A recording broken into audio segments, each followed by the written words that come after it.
Service in Columbia has issued a flash flood warning for northwestern Calhoun County in central South Carolina, southern Fairfield County in central South Carolina, west central Kershaw County in central South Carolina, central Lexington County in central South Carolina, southeastern Newberry County in central South Carolina, western Richland County in central South Carolina, until 7:15 p.m. Eastern Daylight Time.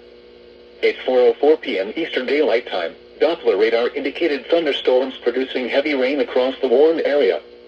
Between 1.5 and 2.5 inches of rain have fallen.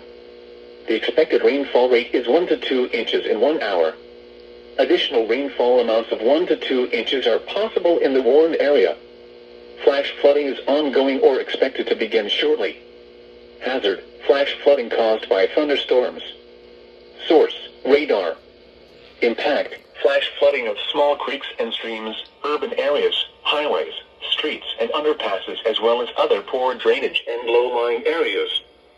Some locations that will experience flash flooding include Columbia, Lexington, West Columbia, Casey, Irma, Forest Acres, Winnsboro, Springdale, St. Andrews, Highway 6 at Lake Murray Dam, Oak Grove, Dettsville, Red Bank, V.C. Summer Nuclear Station, South Congaree, Pine Ridge, Elgin, Arcadia Lakes, Harbison State Forest, and Columbia International University. This includes the following highways: Interstate 126 between mile markers 0 and 3. Interstate 20 in South Carolina between mile markers 49 and 81. Interstate 77 between mile markers 0 and 38. Interstate 26 between mile markers 87 and 122. Most flooding deaths occur in vehicles. Never drive through a flooded roadway or around barricades.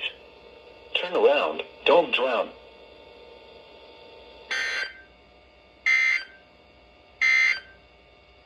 Here is a special weather statement.